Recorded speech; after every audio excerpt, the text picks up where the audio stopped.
segala yang datang dari Allah itu tidak mungkin buruk. Tidak mungkin. Kenapa kita diminta untuk taat dengan mutlak? Karena segala yang datang dari Allah pasti baik. Ya, pasti baik.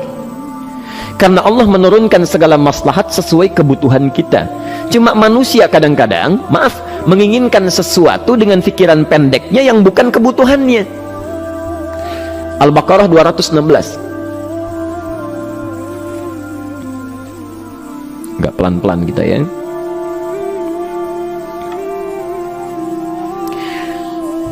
Bapak Ibu kalau diminta milih, pilih motor, pilih mobil. Pak, pilih motor, pilih mobil. Kalau sebagai manusia biasa pilih motor, keterlaluan itu. Umumnya akan memilih mobil. Akan memilih mobil umumnya. Tapi kadang-kadang kita menginginkan sesuatu yang tinggi, menurut Allah itu bukan kebutuhan kamu. Kebutuhan kamu itu motor. Ya. Keperluan kamu motor. Kalau kamu punya mobil, sulit nantinya. Gangnya sempit, mesti bikin garasi, anggaran bertambah, dipikirin juga. Capek. Sudah, motor saja, terbebas dari banyak kemacetan. Mampu diurai, tidak banyak difikirkan. Pelan-pelan. Turun ayat, kutiba alaikumul qitalu wa huwa kurhul lakum. Ya. Diwajibkan atas kalian berperang. Dulu orang diminta jihad gelisah, ya. Gelisah. Nah, kalau ada perintah Allah yang melahirkan kegelisahan, ini maknanya. Maknanya, ya, tidak harus dalam konteks jihad yang fisik, ya. Jihad, maaf, melawan hawa nafsu kita. Jihad melawan pikiran kita. Jihad melawan prasangka buruk kita. Kadang-kadang ada keinginan kita yang kita inginkan menurut Allah itu belum baik untuk kita.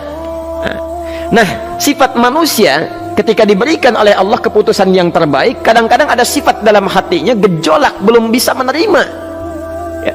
Ada gejolak di hatinya. Dalam keadaan demikian kata Quran, kutiba alaikumul qital. Kalau anda merasakan sesuatu sedang ada gejolak di jiwa, sulit menerima ketetapan Allah, maka perangi perasaan-perasaan buruk itu. Wa huwa kurhul lakum, walaupun itu sulit. Walaupun itu sulit. Jangan berprasangka buruk dulu pada Allah. Ayat yang indahnya, perhatikan kalimatnya. Asa an takrahu syai'an fahuwa khairul lakum. Boleh jadi anda tidak menyukai sesuatu, di balik itu ada kebaikan-kebaikan besar yang Allah sedang rencanakan, ya. Karena pikiran kita pendek, maunya sekarang saja. Tapi subhanallah, Allah sangat panjang, tidak ada batasnya. Allah memberikan maslahat sampai kamu meninggal, ini maslahatnya. Kamu berpikir sekarang saja. Wa asa an tuhibbu syai'an wa huwa syarrul lakum. Sedangkan boleh jadi di balik yang kita sukai ada keburukan yang sedang menunggu kita di depan ini, kamu tidak tahu, ya. Apa logikanya? Wallahu ya'lamu, Allah tahu masa depan yang akan terjadi menimpa kita, wa antum la ta'lamun, sedangkan kalian tidak bisa membaca masa depan, ya. Saya punya adik perempuan datang lalu meminta doa. Kak, saya ingin tes katanya, ya, di salah satu bank. Kemudian sudah pada tahap akhir yang menurut hitung-hitungan manusia dan perkiraannya insya Allah lulus, karena tidak ada alasan apa-apa lagi untuk tidak meluluskan. Baik, bismillah, kita berdoa. Tapi doa kita seperti dibimbing oleh Quran, tidak minta dunia saja, ya. Jadi dunia baik, Al-Baqarah 201, Rabbana atina fid dunya wa fil akhirah, ya. Dunia minta baik, akhirat minta baik. Tapi aturan dunia dan akhirat ini jangan disebandingkan, rugi. Dunia itu kecil, ya, akhirat lebih besar.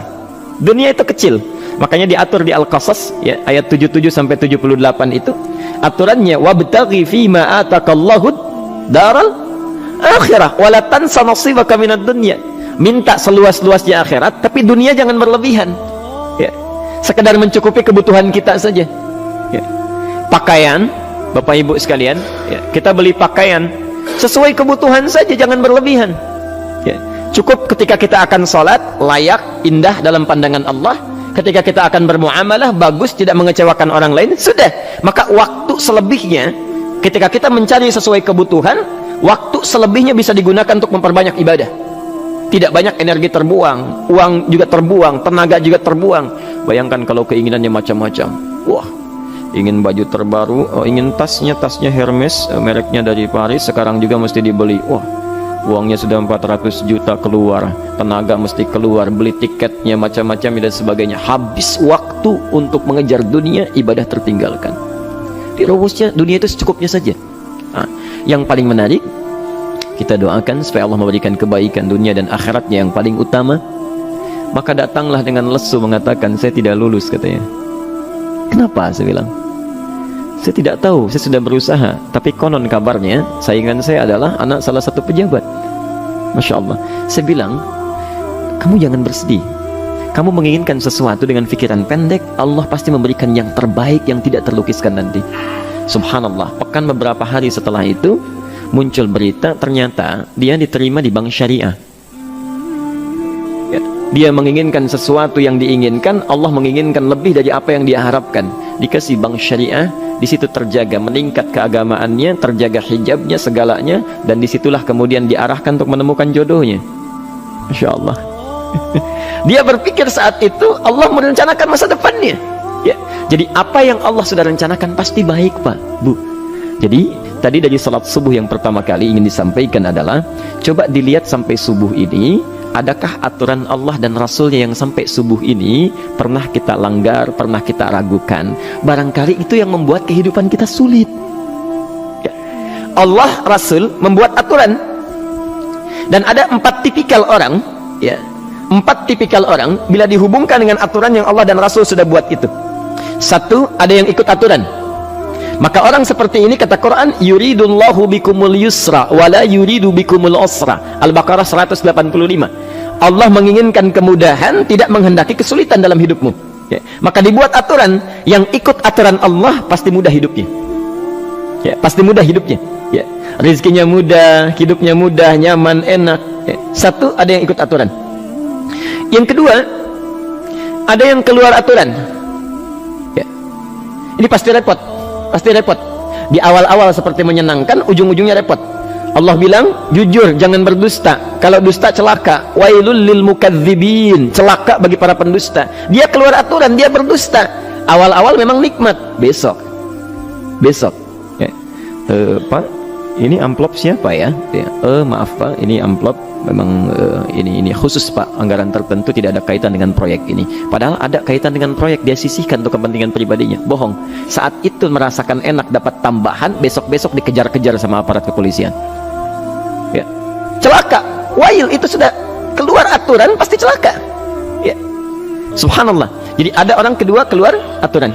Yang ketiga bikin aturan sendiri. Dikasih aturan, dia bikin aturan sendiri. Subhanallah. Kalau sakit, dibuat ketentuan. Sakit pertama kalau biasa-biasa saja, ya, subhanallah, ikhtiarnya pergi ke dokter. Seorang sahabat datang kepada Rasulullah, ya Rasulullah, saya sakit, tolong doakan saya. Kata Nabi, idhab ila tabib, pergi ke dokter. Ini orang pintar sekali. Kata orang ini, ya Rasulullah, Anda kan Nabi Rasul, angkat tangan Anda, Allah kan maha menyembuhkan, nanti Allah sembuhkan saya. Cerdas ya? Tapi subhanallah, Nabi harus lebih cerdas, dapat bimbingan dari wahyu.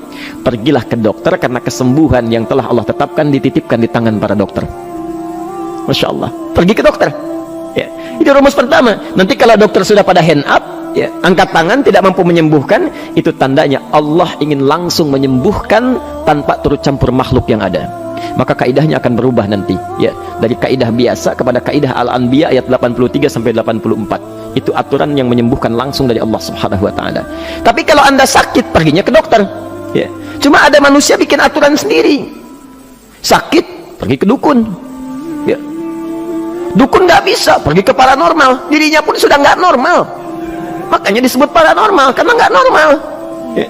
Tapi didatangi juga gitu, bikin aturan sendiri. Karena itu jadi lebih sulit hidupnya. Ya. Doa, minta pada Allah, kan sederhana. Ya. Doa nggak bayar, nggak ada macam-macam, masya Allah, gampang sebetulnya. Ada kekeringan sekarang kan, banyak kekeringan ya, banyak kekeringan. Dikasih rumus, subhanallah, dikasih rumus yang tidak perlu pakai biaya, meluangkan waktu, itu pun berpahala juga. Dunianya dapat, akhiratnya melimpah. Ya, dikasihlah salat istisqa, masya Allah, tinggal minta, memohon kepada Allah. Salat, mengangkat tangan, mohon pada Allah. Subhanallah, manusia tidak bikin aturan sendiri. Digarami saja. Orang garamin sayur, dia garamin awan. Cari biaya miliaran, terbang pakai pesawat. Kalau Allah tidak berkehendak, ya sudah. Ya, ayo silahkan. Berapa biaya yang mau kamu kumpulkan? Tenaga yang kamu kumpulkan, silahkan aja. Ya, yang ini hujan, bikin kering lagi di sana. Sana hujan, bikin kering lagi di sana. Mau sampai kapan? Ya, dikasih yang gratis tinggal muncul, cuma manusia bikin aturan sendiri, ya susah hidupnya. Itu yang ketiga. Yang keempat, ada orang nggak mau diatur. Allah bikin aturan, dia nggak mau diatur. Ya, masya Allah, ini yang luar biasa. Inilah yang fasik. Fasik itu keluar dari aturan, menyimpang, tidak mau diatur dia. Ya, tidak mau diatur. Karena itu Bapak Ibu sekalian, dari ayat yang pertama ini, ya, mari kita evaluasi sampai dengan hari ini subuh. Dari ayatnya memang sederhana, singkat, padat, cuma satu ayat, tapi meminta kita untuk melihat, sudahkah sampai hari ini taat pada Allah dan Rasulnya. Yang kedua, ketaatan kita apakah selalu ragu atau sudah melahirkan keyakinan yang paripurna, ya. Yang ketiga, pelajari aturan-aturan Allah terkait kehidupan kita, aturan sholat, aturan muamalah, ya, aturan beraktivitas, aturan berumah tangga. Pelajari itu supaya mendapatkan kemudahan. Biasanya kesulitan didapatkan karena kita belum mengenal aturan Allah dan Rasulnya.